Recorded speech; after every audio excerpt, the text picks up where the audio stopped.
Warahmatullahi wabarakatuh. Apa kabar teman-teman? Mudah-mudahan sehat semua ya. Jasmani rohani dilancarkan segala urusan dan aktivitasnya, diberkahi segalanya. Amin ya rabbal alamin. Baik, to the point aja tentang Pi Network ya. Memang kalau berbicara Pi Network dari dulu juga nggak ada habisnya. Apalagi berbicara masalah value. Waduh, pusing ya teman-teman ya. Gitu ya. Karena pusing itu karena kenapa? Karena memang ya berawal dari adanya apa ya, ide atau gagasan penempatan satu nilai diserahkan kepada komunitas itu sih sebenarnya gitu. Jadi akhirnya apa ya, memang prihatin melihatnya sekarang kita. Akhirnya apa, ini perpecahan persaudaraan segala macam gara-gara memperebutkan nilai ya. Jadi adu argumen, asumsi segala macam itulah. Makanya saya dari awal juga bahas pi di channel saya ini nggak pernah mau nyentuh angka, nggak pernah mau memihak satu pandangan saja, saya nggak mau gitu loh ya. Saya lebih fokus ke sistemnya aja, ke proyeknya aja, bahwa kenapa saya tertarik untuk terus mengikuti proyek ini, karena memang ini ada sesuatu yang menurut saya memang beda dan unik, itu aja. Tapi kan itu menurut kacamata saya beda dan unik, tapi kalau mungkin menurut para senior di luaran sana ya, ya mungkin sama aja, apalagi kalau sekarang udah masuk bursa ya teman-teman ya. Wah, rame banget tuh. Masuk bursa, tapi sama aja 6 tahun nunggu. Nah, jadi gini, saya coba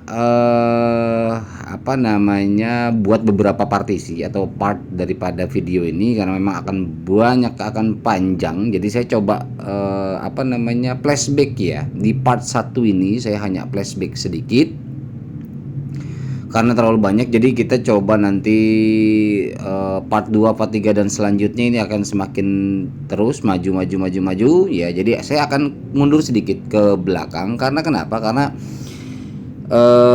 lebih supaya mengulang pemahaman kita saja sih. Ya terserah lah teman-teman, udahlah nggak usah bahas pi lagi, ngapain, udah ada di bursa, udah selesai. Ya itu kacamata untuk orang-orang yang berpikir bahwa proyek ini selesai hanya sampai ketemu dengan bursa. Itu kalau saya kan ngikutin apa yang kata Nicholas bilang. Jadi ini bursa ini yang pi tertera di bursa ini, atau bukan tertera di bursa, sebenarnya bahasa dia itu adalah open network, bukan destinasi terakhir atau bukan tujuan akhir. Ini adalah kunci, kata dia kan di videonya. Ini adalah kunci dimana kunci ke step yang lebih krusial lagi. Nah ini kan berartinya project ini kan ada beberapa part penting yang harus diselesaikan. Jadi ini salah satu part yang terpenting, kuncinya untuk melanjutkan project ini selanjutnya akan seperti apa. Nah dulu pernah Nicholas bilang begini dalam satu video di awal 2020, kalau nggak saya tahunnya, 2019 di awal dulu. Kalau lahirnya kan 14 Maret ya 2019. Nah 2020 kalau nggak salah Nicholas bilang begini, waktu internet lahir ya memasyarakat, artinya banyak penolakan karena terbiasa dengan mesin ketik, ada terbiasa dengan surat kirim telegraf gitu kan. Kemudian ada kalau apa-apa ngirim surat segala macam. Dengan lahirnya internet ada email segala macam, itu kan wah kisruhnya luar biasa dan tidak langsung bisa diterima. Itu ada memasyarakatkan hal yang baru. Dan Nicholas pernah menjelaskan seperti itu. Nah Ceng Daupan di videonya yang terbaru terakhir kemarin, mungkin teman-teman di video saya sebelumnya pernah lihat juga, nonton juga, kan mengatakan bahwa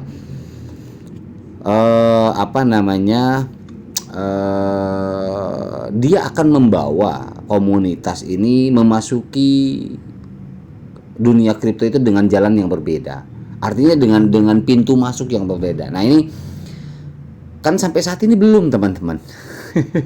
Kenapa saya bilang, bayangin nih, coba lihat.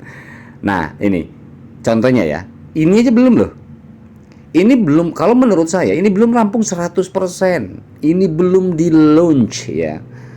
Betul-betul belum di launch 100% kalau menurut saya. Karena kenapa? Ya teman-teman lah yang lebih pada pinter lah, daripada ntar saya ini lagi kan. Kadang-kadang ya begitu loh. Saya ingat semalam kemarin ditelepon sama teman saya dari mana, Kalimantan apa ya, memang tapi asli Jawa sih.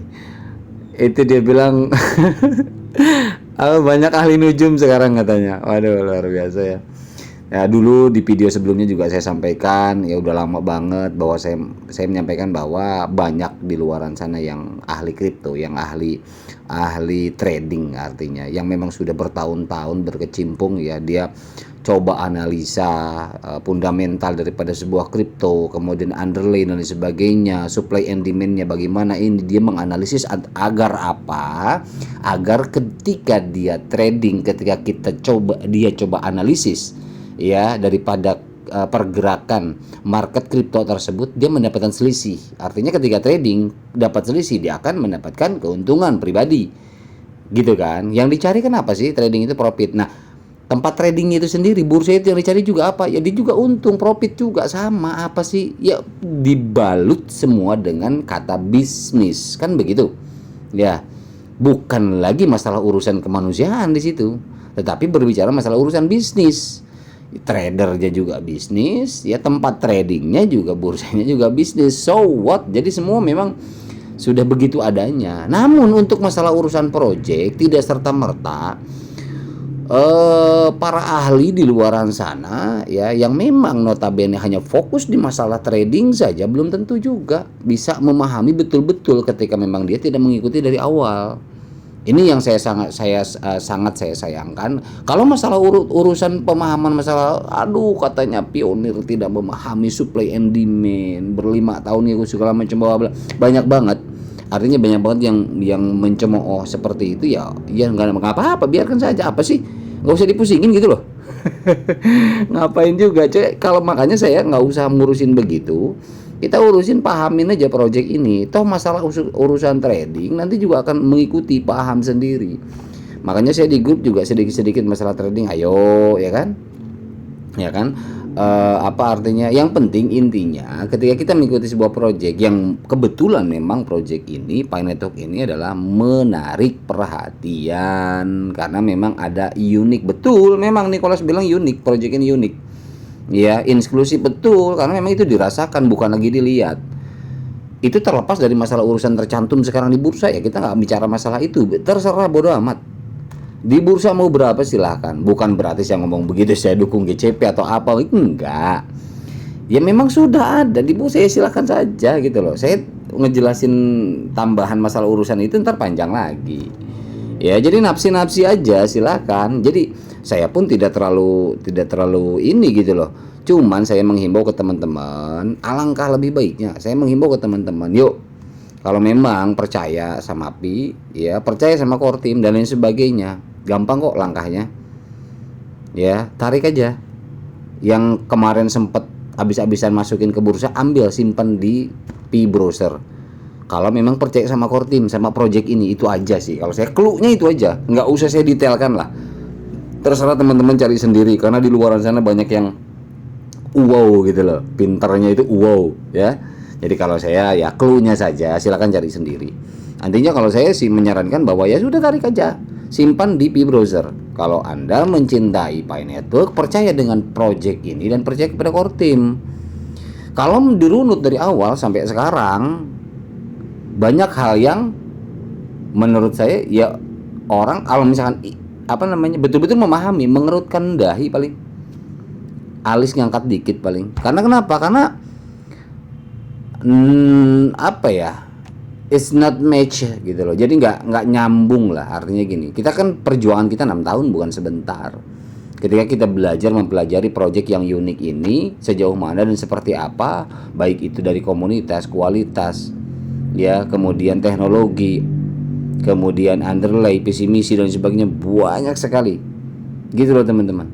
Jadi apa ya, saya dari awal tidak memihak GCP dan tidak juga mendiskreditkan GCP, tidak, no. Saya hanya fokus aja mempelajari masa depan daripada Pi Network ini, karena ini project gitu loh, project jangka panjang.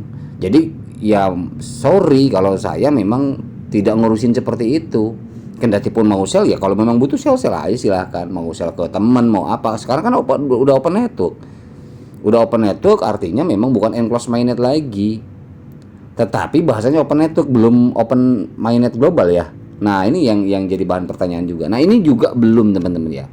Di sini kan di Pi Browser teman-teman silahkan lihat aja. Jadi saya mengajak teman-teman untuk fokus karena Pi masih panjang, fokus belajar itu aja. Terlepas dari masalah urusan apanya dari kata mungkin teman-teman apa sih bedanya sekarang, terlepas dari kata itu, kemudian terlepas dari masalah urusan di bursa, saya hanya fokus ajak belajar. Yuk kalau masih mau gitu loh, itu aja. Kalau enggak ya sudah tinggalkan. Teman-teman misalkan ada koin dikit jual di bursa, udah hapus aplikasi, selesai. Udah, saya pikir nggak ada masalah daripada ini kan gitu. Jadi udahlah, persaudaraan jadi problem gara-gara ngurusin GCP dan lain sebagainya. Udah, saya pikir nggak salah-salah amat saya nyaranin dari awal. Yuk fokus pelajarin aja proyeknya, nanti akan ketemu nilai sendiri, menilai sendiri gitu loh. Apakah bagaimana ini potensi ke depan. Kita kan berbicara masalah potensi dari sebuah proyek, jangka panjang ke depannya akan seperti apa dan bagaimana kan gitu. Sekarang kalau sok-sokan wah bakalan ditentuin stable coin, wah bakalan stable coinnya akan sekian segala macam, bahkan saya miris banget ada video, ya Allah ya Rob, tolonglah. Kortim udah beberapa kali bilang yang di luar ketentuan Kortim yang itu menggunakan uang sampai bisa. Saya baru tadi nonton videonya, ada temen yang ngirimin, katanya apa namanya untuk mencairkan satu orang tahap awal sekian ratus juta, tahap kedua miliaran sekian miliar, tapi harus bayar dulu 5 juta. Kemon, otaknya di mana? Aduh, ngeri kali rupanya abang-abang ini ya. Janganlah berlaku seperti itu, kasihanlah, kita saudara ini satu Indonesia, masa mau tega? Belum apa-apa udah dimintain 5 juta, apa jaminannya? Gitu kan, belum ada ketetapan dari core team value nanti akhir berapa, atau mungkin mengikuti bursa ada kenaikan berapa. Masih aja kelihatan ada yang percaya gitu loh. Dari mana landasannya? Apakah itu badan hukum PT apa segala macam? Udah, ini project punya core team, punya Nicholas gitu loh, bukan PT tertentu di negara tertentu, bukan.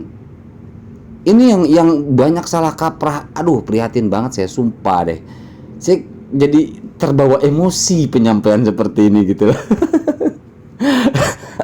Sampai batuk-batuk ya lo. Ya karena saking excited bukan senang gitu, excited yang menyayangkan gitu loh. Kenapa ada, aduh tolonglah, jangan ada yang percaya mengatasnamakan perusahaan tertentu ya, kemudian katanya bisa mencairkan, masuk dulu uang 5 juta. Wow, otak jernihnya di mana gitu loh. Saya mengajak mempelajari project, bukan memanfaatkan project. Come on bro, gitu maksudku. Oke lah, kita flashback dulu sebentar ya. Jadi untuk untuk part 1 ini, nanti part 2 nya akan saya coba lanjutkan yang lain-lain, karena memang ada, kita coba mampir lagi ke Stanford ya, kita mampir lagi ke bagaimana itu agenda-agenda tertentu lah di luar di seberang sana gitu ya. Kemarin kan saya belum jelasin tuh yang video musik itu yang sampai ke ke sebuah pulau ya, saya kasih musik doang ya gitu kan. Kita coba lihat dari UPSTO, perizinan UPSTO kemarin. Oke, sekarang kita flashback dulu teman-teman ya. Nih oke, yang ini yang kemarin terakhir, sebelum kita flashback, kemarin terakhir Dr. Van ini sebagai acuan aja, bahwa menekankan ya kita tidak boleh membiarkan gangguan eksternal mengganggu fokus kita. Ya, kita belajar sangat penting untuk berkonsentrasi pada apa yang benar-benar penting dan dapat memberikan dampak yang berarti, baik di komunitas kita maupun di dunia yang lebih luas ya. Komunitas kita ya kita ya, yang menjalankan Pi Network, yang masih percaya kepada project Pi Network, dan juga di luaran sana, dunia yang lebih luas, dengan bekerja keras dan menumbuhkan kreativitas. Core Team sekarang open network, tidak menutup orang luar pun dari sana untuk bergabung. Tapi yang di dalam jangan teralihkan gitu loh. Itu maksudnya. Semua aspek lainnya akan mengikuti, ini loh. Penting ini. Semua aspek lainnya akan mengikuti. Wah, ini di part selanjutnya lah. Nanti saya akan coba gali lagi ya. Ini silahkan aja artikan sendiri. Ini seru. Kalau omongan Cheng Daopan kita apa namanya, kurak-kurak, jadi seru nih. Ini akan mengikuti dengan sendirinya, sesuai banget, asli, swear deh. Swear kewer-kewer. Ini apa namanya, kalau menurut saya ini benar-benar ya apa ya, sesuai pemahaman aja lah. Yang saya paham, karena nanti akan mengikuti, justru kita harus fokus utamakan ujung tombaknya adalah ekosistem kita. Nanti yang di luaran sana akan mengikuti ekosistem itu saja sebetulnya. Next kita akan perdalam. Ini menunjukkan kepada kita bahwa situasi saat ini bersifat sementara. Dan kita harus fokus pada pengembangan ekosistem. Come on lagi data. Ya. Jadi itulah teman-teman, saya sampaikan bahwa kita fokus, lupakan saja yang sedang terjadi. Kita flashback kembali ke laptop, kita klik petir saja setiap hari. Seperti itu aja. Kita tunggu next, ya kita lihat, kita percayakan ke core team, itu aja. Walaupun mungkin di luaran sana saya ngomong kayak gini juga mencemooh, alah fokus core team, alah gini segala macam bla bla bla bla, empret gitu kan. Nggak usah muluk-muluk bro, lu lihat aja bro di bursa bro berapa bro, kan gitu. Nggak usah inilah, nggak usah lebay-lebay segala macam apa gitu kan. Itu kan sebelum meluncur ke bursa aja bahwa Pi itu hoax, Pi itu nggak bakalan listing, Pi itu scam, Pi itu apa namanya tadi dibilang apa ya, bukan ya, scam itu penipu, Pi itu oh ya, Pi itu katanya piramid lah, MLM lah, apalah segala macam banyak. Satu itu terpatahkan karena sudah mampir ke bursa, itu udah cukup dijawab dengan bursa saja. Tetapi yang lebih besar dari bursa ini perlu kita jawaban, kan gitu ya. Oke, kita flashback ke white paper dulu. Ini white paper ini kan ada 2019, ada 2021. Kita ambil 2021 ya, karena memang 2019 itu pondasinya yang aslinya. Nah, ini kan 80% dari pasokan komunitas dibagi menjadi 65% dialokasikan untuk semua hadiah penambang pionir di masa lalu dan masa depan. Jadi pionir addressnya dari sini. Ketika saya cek address dari sini, dilihat memang di sini masih belum bergeming kalau menurut saya. Ini masih 53 miliar ya. Oke, kemudian bukan 53 miliar, 5 miliar ya. 51 2 3. Iya betul, 53 miliar ya. Ini dari 80%, 65%-nya ini ada di dompet ini. Kemudian 10% di cadangan untuk mendukung organisasi komunitas dan pembangunan ekosistem, ini 10%-nya ya, yang pada akhirnya akan dikelola oleh Pi Foundation. Nah, ini pertanyaannya. Coba sejauh ini teman-teman tahu nggak Pi Foundation seperti apa? Sudah dihadirkan belum sama core team Pi Foundation ini websitenya? Ya seperti apa, atau mungkin bentuknya aplikasi nanti akan seperti apa, di platform tersebut ada menu-menu apa saja ya, dan nanti diintegrasikan dengan apa saja, menaungi apa saja ya. Sebuah organisasi nirlaba di masa depan, organisasi nirlaba hadir belum? Seperti apa dan bagaimana bentuk wujudnya nirlaba daripada Pi Network, produknya Pi Network, belum kan? Masih banyak teman-teman. Dan itu alokasi 10%. Bayangkan, ini Pi Foundation sama nirlaba untuk dunia bukan negara. Hanya 10% yang dicadangkan dari Pi. Ya. Dari situ teman-teman bisa mencerna. Nah, ini ada di dompet ini. Saya cek juga, masih ada di sini utuh. 10 miliar coy. Oke, kemudian yang ketiga ini 5%. Di cadangan untuk kumpulan likuiditas guna hanya 5% untuk likuiditas ini bagi pionir dan pengembang di ekosistem Pi di alamat ini. Nah, kita coba cek 5%-nya. Ada 4 miliar coy. Gitu. Jadi ya coba cek sendiri aja. Ini ada di white paper. Ini address ini cek sendiri teman-teman. Nggak usah ini gitu loh. Cek sendiri, harus itu.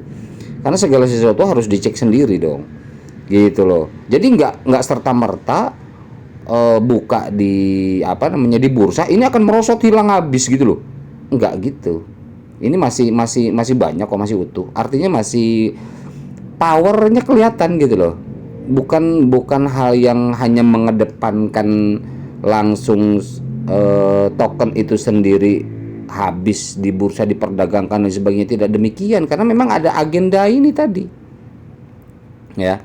Ada agenda yang, nah agenda Cheng Daofan ini tadi ini banyak dan luas. Oke, kita lanjut. Ini udah saya cek ya. Kemudian 65 miliar pi akan dialokasikan untuk semua hadiah penambangan, baik penambangan masa lalu yang barusan ya. Untuk hadiah penambangan masa lalu, jumlah kasar semua pi yang ditambang oleh semua pionir sejauh ini sebelum mainnet adalah sekitar 30 miliar pi. Namun setelah melarang migrasi pi dalam akun palsu, nah ini akun palsu, seperti yang dibahas dalam sebagian pengaruh KYC dan hadiah mainnet, dan verifikasi KYC dan transfer saldo mainnet di bawah, dan bergantung pada kecepatan dan partisipasi KYC, pi yang ditambang sebelum mainnet di awal open network dapat diperkirakan berkisar antara 10 hingga 20 miliar. Ya, jadi artinya di bawah itu, karena memang sudah banyak masuk ke akun-akun palsu, itu burn jatuhnya. Jumlah yang tersisa dalam pasokan 65 miliar pi untuk hadiah penambangan akan didistribusikan ke pionir melalui mekanisme itu pun enggak serta-merta sisanya langsung didistribusikan, kena masuk juga ini mekanismenya. Penambangan mainnet baru dengan batas pasokan tahunan konseptual yang sudah dikonsepkan, ada lock up, ada apa kan di situ banyak. Ya, ada pembagian buat penguncian per 20 minggu. Jadi tergantung teman-teman, ada yang lock up-nya berapa kan gitu. Itu adalah yang sudah dikonsepkan oleh Picor Team dan diikuti oleh komunitas. Oke. 10 miliar pi sekarang akan dicadangkan untuk organisasi komunitas pengembangan yang tadi nirlaba nih, sebagian besar jaringan untuk mata uang kripto yang terdesentralisasi. Sebagian besar jaringan ya atau mata uang kripto yang terdesentralisasi. Meskipun terdesentralisasi katanya, tetap membutuhkan organisasi untuk mengatur komunitas dan menetapkan arah masa depan ekosistem yang tadi nirlaba ini. Ya. Nah, di sini misalnya katanya ya, Ethereum dan Stellar, Yayasan Pi di masa mendatang akan satu mengatur dan mensponsori acara komunitas. Ini belum ada karena memang ini berbicara untuk masa depan. Seperti konvensi pengembangan acara daring global ya sudahlah, artinya daring global mau itu video Nicholas apa segala macam ini udah ya. Tapi ini juga mensponsori acara komunitas, mungkin sebagian ada di negara-negara tertentu, mungkin kayak kemarin acara di USA kan memang dia kesana juga. Kemudian ada hackathon juga kan, ini juga nomor 1 udah. Mengatur relawan dan anggota komite dan membayar karyawan penuh waktu yang berdedikasi untuk membangun komunitas dan ekosistem. Ini karyawan juga banyak per bulan, gak mungkin gaji kecil, biaya besar selama 6 tahun. Bayangin berapa modal pi. Mengumpulkan pendapat dan umpan balik dari komunitas, mengatur pemungutan suara komunitas di masa mendatang, membangun pencitraan merek dan melindungi reputasi jaringan. Yang keenam, mewakili jaringan untuk berinteraksi dengan entitas bisnis lain termasuk pemerintah, bank tradisional, dan perusahaan tradisional. Atau yang ketujuh, memenuhi sejumlah tanggung jawab untuk kemajuan komunitas dan ekosistem pi. Selanjutnya, untuk membangun ekosistem pi berbasis utilitas, berbagai program pengembangan komunitas akan dirancang, dibuat, dan dilaksanakan oleh yayasan yang tadi ya, yayasan foundation, Pi Foundation sama nirlaba tadi. Dan itu belum rampung karena baru masuk tahap open network, masih lama teman-teman, masih jauh. Jadi open network itu hanya syarat saja sekarang. Syarat apa? Legal karena sudah diakui bursa, ada di bursa segala itu legal. Koinnya sudah legal, sudah selesai. Tapi tidak mati di situ. Ini utamanya yang ini. Jadi masih panjang perjalanan kita. Ya, 5 miliar pi akan dicadangkan untuk kumpulan likuiditas, hanya 5 miliar untuk kumpulan likuiditas guna menyediakan likuiditas bagi setiap peserta ekosistem, termasuk pionir dan pengembang aplikasi pi. Likuiditas adalah kunci agar ekosistem dapat bertahan aktif dan sehat. Ya, berapa sekarang dari 5 miliar pi ini likuiditas yang dijadikan likuiditas. Sekarang yang tersebar hanya berapa? Dari sekian. Jika bisnis atau individu ingin berpartisipasi dalam aktivitas ekosistem, misalnya dengan menjual dan membeli barang dan jasa dalam pi, mereka harus memiliki akses tepat waktu ke pi. Tanpa likuiditas, ekosistem tidak akan memiliki aliran pi yang sehat sehingga merugikan terciptanya utilitas. Nih, utilitas ini artinya kita sebagai vendor, misalkan teman-teman sebagai vendor harus punya likuiditas tersendiri. Agar apa? Agar teman-teman sebagai vendor bergabung di sana menjadi salah satu utilitas Pi, ya itu memang harus berpikir bahwa ketika memang untuk skala jangka panjang, ya selain daripada nanti ada likuiditas internal dari yang 5 miliar ini, kita juga ada self liquidity, artinya likuiditas pribadi. Untuk apa? Untuk perputaran daripada utilitas kita. Kemudian di sini yang menarik adalah Pi dengan berkontribusi pada pertumbuhan dan keamanan blockchain di masa depan, karena tujuan akhirnya adalah untuk meluncurkan mainnet dan membangun ekosistem di sekitar platform Pi. Tujuan akhir meluncurkan mainnet, sementara kemarin pas Open Network Nicholas bilang Open Network bukan tujuan akhir. Di white paper dibilang tujuan akhirnya adalah meluncurkan mainnet. Berarti jangan-jangan kalau saya berpikir mainnetnya belum, mainnet globalnya. Mainnet sudah dibagi dua, mainnet enclosed mainnet sama mainnet terbuka. Nah, mainnet terbuka ini mungkin pertengahannya adalah Open Network dulu, baru nanti mainnet global. Kemungkinan besar seperti kalau ngelihat ekosistem Pi, white paper Pi ya. Aplikasi Pi yang berjalan pada server Pi terpusat memungkinkan pengguna ponsel pionir untuk menyumbangkan. Oke, ini aja penjelasan algoritma ya segala macam. Oke, ya artinya ini aja intinya. Jadi ketika omongan Nicholas bahwa Open Network bukan destinasi akhir, betul, karena memang di sini destinasi akhirnya adalah meluncurkan mainnet. Sementara ketika sekarang Open Network berarti belum, masih ada yang kita tunggu teman-teman. Kapan itu kita nggak tahu. Ya. Nah, ketika kita teman-teman lihat roadmap belum sampai open mainnet, masih di ujung enclosed mainnet. Dia masih di sini. We are here, di sini nih, gede banget. We are here. Kita di sini katanya. Jadi open mainnetnya belum. Fase 3. Ini kita nggak tahu. Nah, kalau misalkan saya sok tahu nih, wah mainnet nanti tanggal sekian bulan, ini enggak juga. Saya nggak mau kayak gitu. Intinya saat ini kita posisi di sini mengalami open network sudah selesai. Open network apa? Open network berkali-kali saya bilang adalah pelepasan atau penghapusan dari firewall, kunci gembok ketika utilitas eksternal mau masuk ke Pi. Itu sudah dibuka. Nah, bursa itu berhak boleh masuk dari eksternal ke internalnya Pi. Melalui apa? Melalui KYB. Kalau orangnya KYC. Jadi kalau misalkan yang tidak memenuhi KYB, wajar Pi Core Team nggak bisa nyambungin, nggak mau, harus melalui KYB dulu. Kalau mau masarin koin gue, lu mesti ada KYB dulu. Kalau lu nggak ada KYB, lu nggak boleh masarin koin gue. Kan begitu. Artinya sopo sing manut.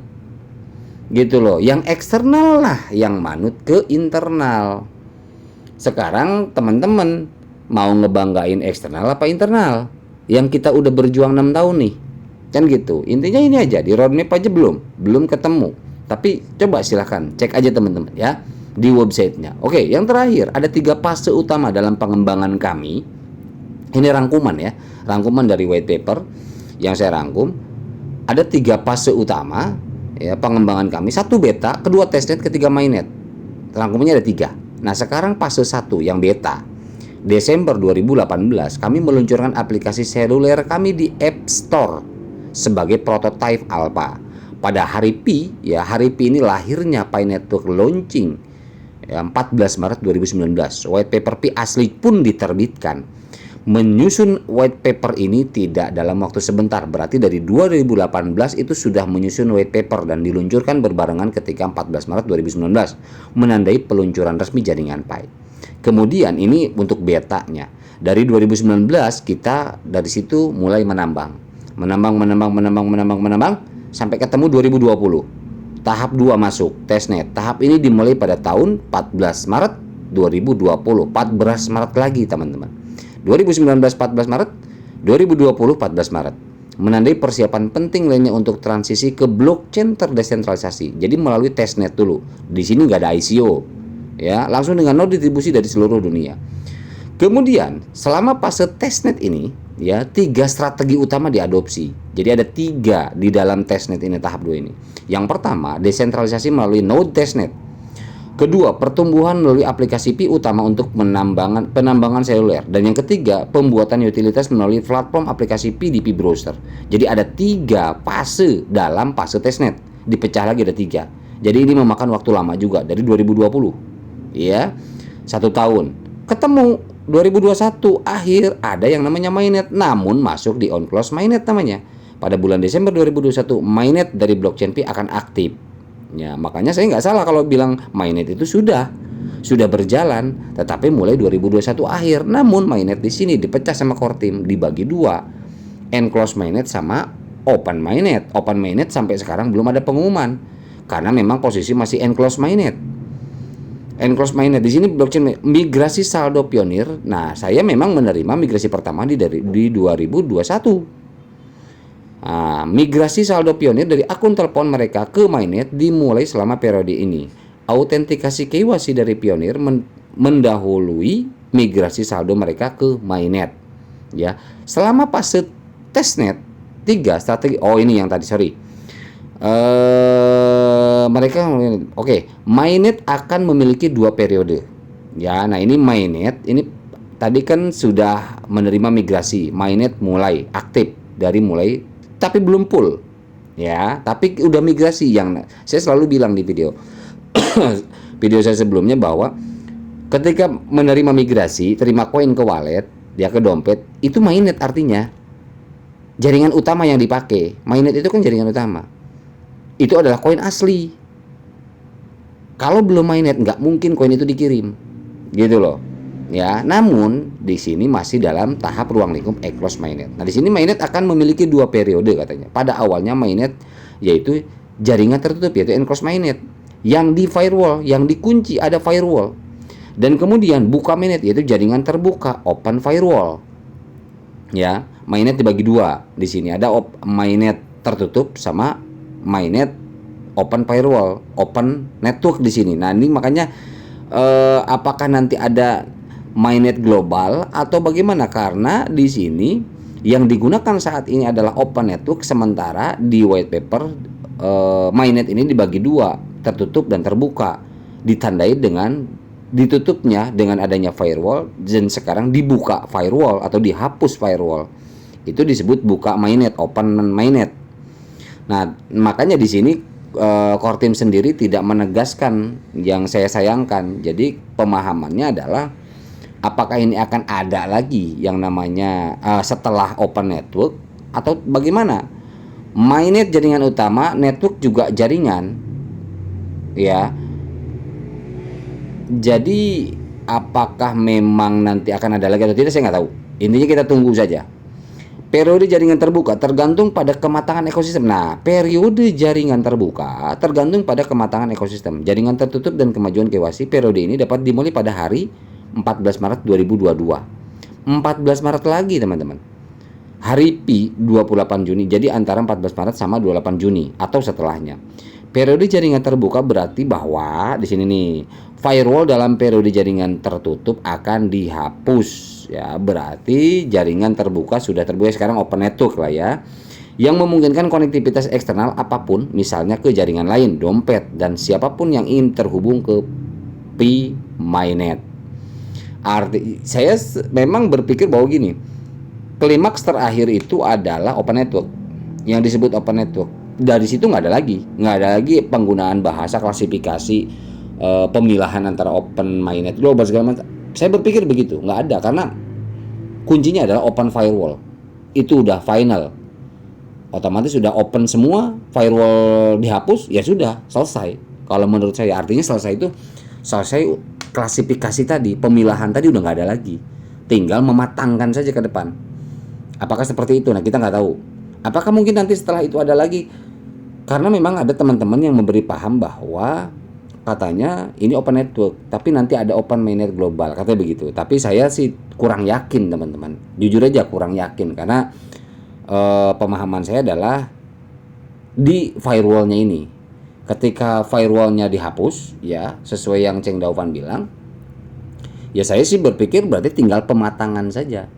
Adapun bagaimana-bagaimananya ketika ketemu tanggal 14 ini saya nggak tahu.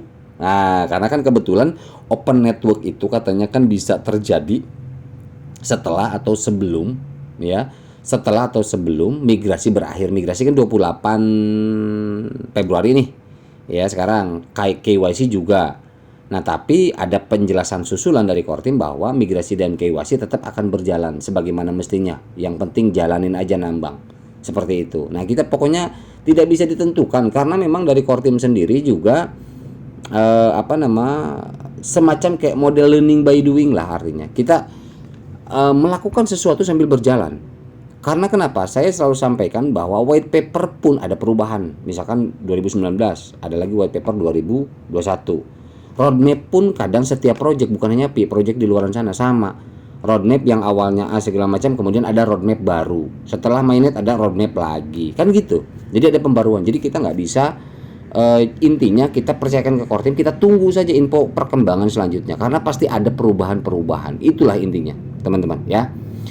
Itu aja teman-teman. Jadi ini part 1 video ini kita memahami dari beranjak dari white paper dulu bahwa ada hal-hal yang mungkin perlu kita cek and recheck lagi, bahwasanya project ini masih butuh waktu ya, seperti yang tadi di awal saya sampaikan bahwa ini pun ya, yang ini nih ya, di Piburoser lihat aja, saya sih merasa ini belum jalan, sama sekali belum jalan ya, belum benar-benar maksimal tergunakan ya, logika aja lah. Makanya nanti ini kita bahas terpisah lah di part-part selanjutnya, karena memang logikanya ya ekosistem yang sudah ada seperti ini kan nggak mungkin nggak mau jalan, udah pasti mau jalan lah. Kortim juga maunya ini jalan ya, sempurna jalan, maksimal jalannya juga kan itu. Jadi ini masih butuh waktu, proses, belum ada apa-apanya. Makanya Nicholas bilang ya ini baru mulai. Saya kemarin di grup saya bilang omongan Nicholas, saya bilang baru mulai, malah 6 tahun masih bilang baru mulai. Coba kata dia. Aduh, Bang. Ya makanya ya susah lagi kalau kayak project begini kan nggak bisa cukup sebulan 2 bulan kita mempelajari, teman-teman ya. Ya kecuali sih mungkin otaknya udah super power kali ya. Kalau otak model kayak saya Cahangon ya nggak bisa lah sebentar. Saya belajarnya sambil berjalan, sambil project ini pun jalan ya, untuk memahaminya. Itu aja sih. Oke ya teman-teman ya. Jadi kita alon-alon kita belajar lagi. Karena kenapa? Karena ada hal-hal yang bahkan tindakan-tindakan saat ini banyak yang terkecoh, banyak yang belum paham, banyak yang malah pusing, banyak yang akhirnya gontok-gontokan, adu argumen lah, adu harga lah, inilah itu segala macam. Teman-teman saya yakin banyak banget yang pusing malah sekarang. Ya, artinya kita kembali ke laptop. Yuk, fokus. Jangan dulu tergiur dengan pihak eksternal yang mengaitkan dirinya dengan KYB masuk. Akhirnya dia punya, ya memang nggak bisa dilarang, mau nggak mau, bursa itu kan nggak bisa dilarang.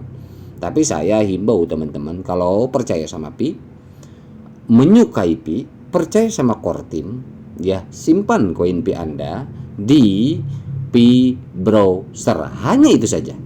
Dan kita tetap fokus membangun ekosistem yang ini untuk termaksimalkan. Karena perjuangan kita nggak sebentar, 6 tahun.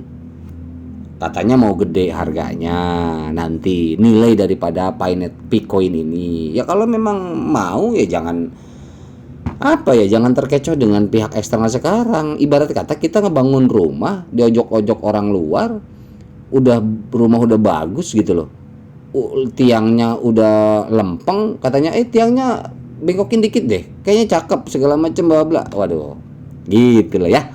Oke, terima kasih. Mohon maaf bila ada salah-salah kata. Next kita part selanjutnya akan ada something lagi kita bahas. Mohon maaf bila ada salah-salah kata. Mudah-mudahan ini ada manfaatnya. Wabillahi taufiq wal hidayah. Wassalamualaikum warahmatullahi wabarakatuh.